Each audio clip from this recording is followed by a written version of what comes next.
এবং যার ফলে দেখা যাবে যে তার পুরো শিক্ষাটাই ব্যর্থ হয়েছে। এর মধ্যে কি হয়, ছেলেকে লেখাপড়া শেখানোর জন্য বা মেয়েকে লেখাপড়া শেখানোর জন্য ওই বৃদ্ধ মা তার জমিটুকু শেষ জমিটা বিক্রি করে ছেলেকে পাঠিয়ে দেন ঢাকায় পড়ার জন্য। সেখান থেকে বিএ পাস করে যায় বা একটা প্রাইভেট ইউনিভার্সিটি থেকে একটা ডিগ্রি নিয়ে যায়, তারপর চাকরি খুঁজে পায় না। তো এই যে আপনার সারা দেশে অসংখ্য শিক্ষিত বেকার, এটা একটা বড় সমস্যা। এটাকেও কিন্তু আমরা কেউ চিন্তা করছি না। আজকে এই সরকার সংস্কার কমিশন অনেকগুলো গঠন করেছে, কিন্তু শিক্ষা সংস্কারের কোনো কমিশন হয়নি, যেটা সবচেয়ে আগে প্রয়োজন ছিল, যেটা আমি মনে করি যেটা সবচেয়ে আগে দরকার ছিল। গোটা প্রবলেমগুলোর মূলে ওই জায়গাটাই।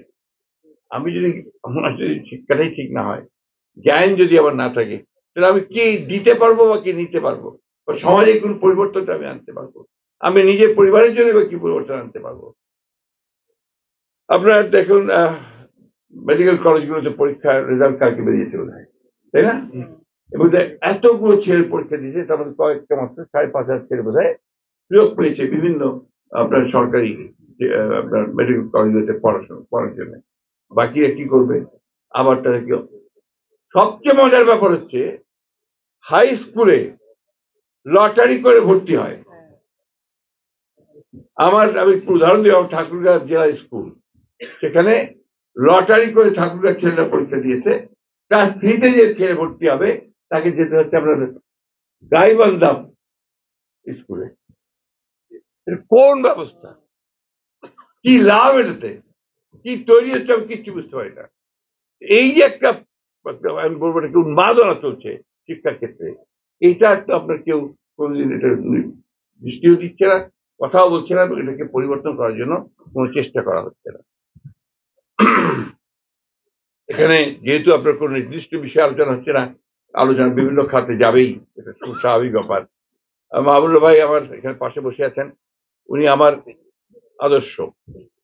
আমরা যখন প্রথম ঢাকা কলেজেই পড়ি তখন থেকে ওনাকে আমরা চিনি, যে তিনি একজন অত্যন্ত ব্রিলিয়ান্ট স্টুডেন্ট এবং রাজনীতির সঙ্গে জড়িত। যখন ঢাকা ইউনিভার্সিটিতে গিয়েছি, ওনাকে সরাসরি পেয়েছি, তখন ছাত্র ইউনিয়নের উনি সাধারণ সম্পাদক। আমরা গিয়ে ভর্তি হয়েছি। একদিকে মেধাবী, স্ট্যান্ড করা প্রত্যেকটা পরীক্ষাতেই, অন্যদিকে আপনার রাজনীতির একেবারে সবচেয়ে আপনার বিপ্লবী রাজনীতির সঙ্গে জড়িত মাহবুবুল্লাহ ভাই। তার সংস্পর্শে আসার সুযোগ হয়েছে, অনেকেরই সংস্পর্শ হয়েছে। উনি আমাদের পরীক্ষার আগের রাতে আমাদের ইকোনমিক্স পড়িয়েছেন, পরীক্ষার আগের রাতে উনি ইকোনমিক্স পড়িয়েছেন আমাদেরকে। সেই মাহবুবুল্লাহ ভাই আজকে রিটায়ার্ড লাইফ লিড করছেন, এবং ওনার যে দেওয়ার কথা, যত বেশি আমরা আশা করি তার কাছ থেকে, আমরা যেটা আশা করেছিলাম আরো আরো আরো বেশি কিছু, তার জন্য সমাজ সেই সুযোগটা সৃষ্টি করেনি, এখনো করছে না। এই বিষয়গুলোর দিকে কিন্তু আমাদের নজর দেওয়া আমরা কেউ দেই না।